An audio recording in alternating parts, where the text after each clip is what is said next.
Disaster management teams are still on the ground in parts of Durban searching for people missing after the torrential rains across the city earlier this week. Authorities say 7 people have died, while at least 7 others remain missing. Karinda Jagmohan is in Cato Crest, where rescue teams are continuing search operations. A very good morning to you, Karinda. What more do we know this hour? Morning. At this point, you'll just see behind me residents still picking up the pieces following that flood damage that occurred here. And this is one of the areas in Durban, very close to the CBD, that was highly impacted. Where I'm standing right now, on top of this place, this is where water comes through. It's supposed to be an outlet for stormwater, massive outlet. And this area of Cato Crest, it's a mix of formal structures, formal housing, and informal structures. You'll see behind me my colleague Lungelo Zungu showing you the damage that has occurred here. These destruction you're seeing, those were informal structures that were built across this path where the flood water came gushing down. And of course you remember the amount of rain that fell and in the manner in which it fell caused that flooding here, going all the way into the nearby river. And that is what you see now, residents trying to rebuild. The local councillor says he's concerned because they're going to rebuild in the very same area where the flood damage occurred. And of course the concern is that the torrential rain or another bout of torrential rain could fall here and houses could be damaged once again. But walk with me. I would like you to look at the state of the river that flows past, and also you can just see the pollution in the river too, and imagine that bodies were swept away into this river. The body of one woman was found so far just in this area. Yesterday we understood that 2 bodies were found, and right now disaster management teams are in the Bayhead area near the harbour because that is where this river flows to. So they're trying to search just further away from this. Councillor Musa Dlamini joins me now. Councillor, thank you so much for speaking to us. I'm just looking at the state of the river behind you. Can you describe to us what happened on Tuesday night here in Cato Crest? Sibonge nakubalaleli into eyenzekile la on Tuesday sithola ukuthi njoba kuyi-stream la kunamanzi asuka kuma industrial ezangala sibelieve ukuthi kukhona la kwadedeleka amanzi on top okwenza ukuthi kuflade zonke lezi ndlu oyibonayo zizohamba kulesi stream lesesime kusona ngoba njengoba simile la i-canal le ehambisa amanzi underneath and abantu bakithi bakhe phezukwayo kusho ukuthi ngenxa yokuthola intuba kwamanzi ahamba ngamandla awipe bonke labantu abebelele ngaleso sikhathi ebusuku on Tuesday night. Councillor, even tell us about the woman whose house was built here. Perhaps my colleague might be able to show our viewers what happened to her home and where she was ultimately found. La mubheka nje la khona lesikhala lesibone kwakuflat la ngendlela esithola ngayo, but what happened, umama wayelele la ebusuku kwangena amanzi angena athatha yena esembhedeni amphusha wehla njalo ngestream sake sawumthola ezantsi lapha nabantu bala abahlala akase wahamba same time lo mama akekho emhlabeni.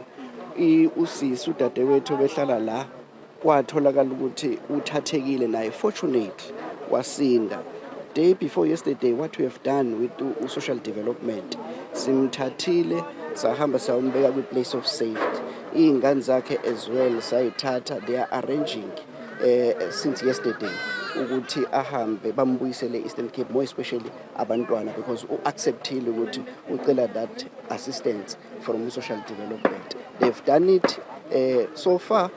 Iyona into engicabanga ukuthi ise usizo kwamanje bese kuba ke ukuthi kunalama families awu6 ngokwama report esiwathole ngamaphoyisa ala kwa Cato Crest police station ukuthi ureporte ama members awu6 ekuthiwa they are missing.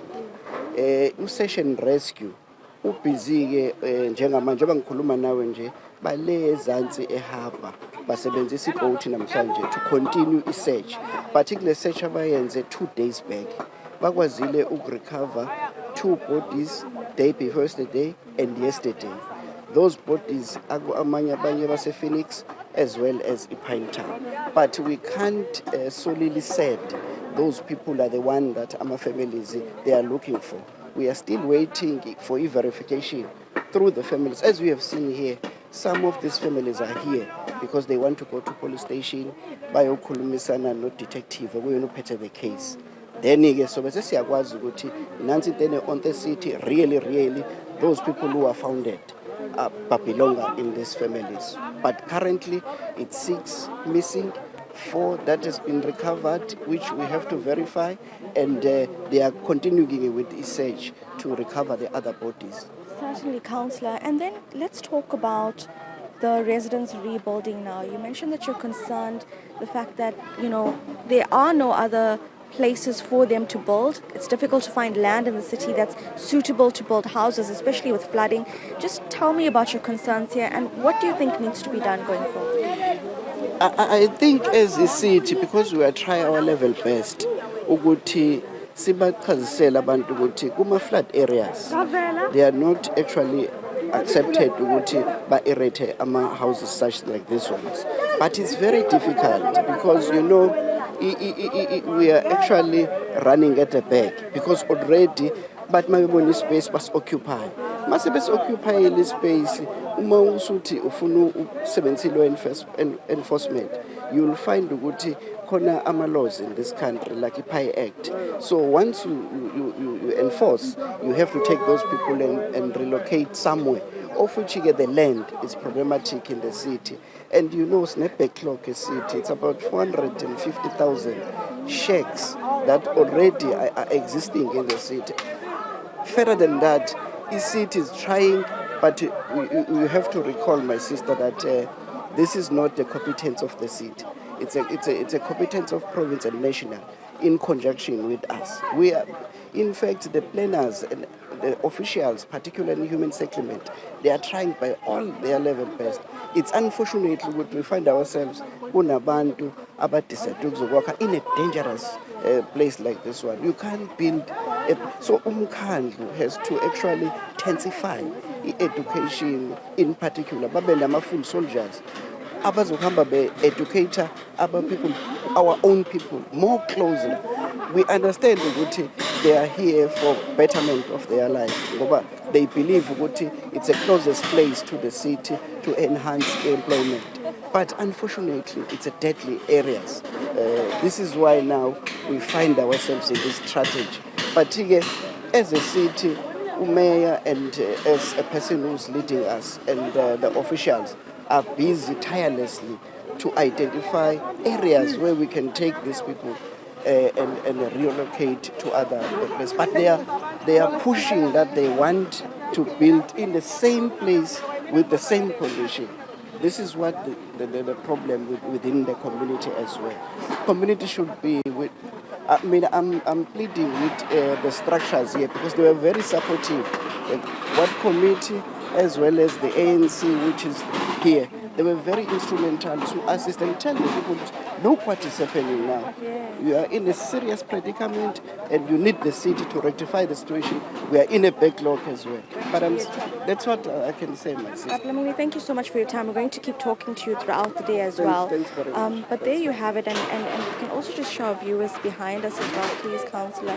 This is where the body of one lady was found just towards the end of the stream here. Of course, you heard the councillor saying or describing how the water came gushing down here. It used to be a stream, but the flood water that collects at the industrial zone where water collects there, ultimately, because of the torrential rain, grew into basically a river and gushed down here, taking the informal structures with it. The concern right now is that residents are rebuilding in the very same spot. Of course, there's a difficulty in finding land within 400,000 informal structures in the city. This particular area of Cato Crest is very close to the Durban CBD. People come to set up here because it's close to the area where they can get job opportunities. And across Durban, it's difficult to find land that is suitable for building, especially considering we're seeing more and more floods happening. Of course, this was the home of the woman who died, the woman who lived here. She was swept away, but she was found. She's now in a place of safety. The children are receiving help. And just all around me, you can see the devastation of the flood that occurred here yet again because this area was also impacted last year. So we'll give you more updates as we follow this community and speak to more residents. We're hearing banging sounds behind you, Karinda. Does that suggest that people are rebuilding their shelters? Certainly, come with me. I'll just show you what's happening here. My colleague Lungelo Zungu will follow me too. You'll see here residents are rebuilding around us. They're rebuilding the ablution facility that they had. Remember here in this particular community or where there are informal structures, there are shared ablution facilities. Those were also wiped out in this area. And right now, I mean, where I'm going, little kiddies are trying to warm themselves around the fire. It's still a very cold day. But just around me, even these electricity lines, they also fell during the tornado. They've just been, the flood that happened here, the tornado was in Nanda, a distance away from us. But they fell during the flood. The residents have put them up. And at this point, some of the concerns right now is just making sure that there's going to be no loose cables around them. They could be electrocuted. The disaster search was actually called off at one point on Wednesday because of these electric cables, and rescuers feared they might be electrocuted. But now that this issue has been sorted out, some power has been switched off in some areas just so the teams can go onto their rescue missions in the flood water. The rescue missions continue. It's further towards the harbour area right now because that's where they believed the missing bodies might be swept away. But what the councillor says in this particular area is that there were 6 people missing. 4 bodies were found earlier this week, but they need to identify those bodies to understand whether those bodies were actually part of those missing or those people missing. So the death toll then from 7 might rise once those bodies are identified. Karinda Jagmohan, thank you very much for showing us the trail of destruction that has been left by the recent heavy rains in KwaZulu-Natal.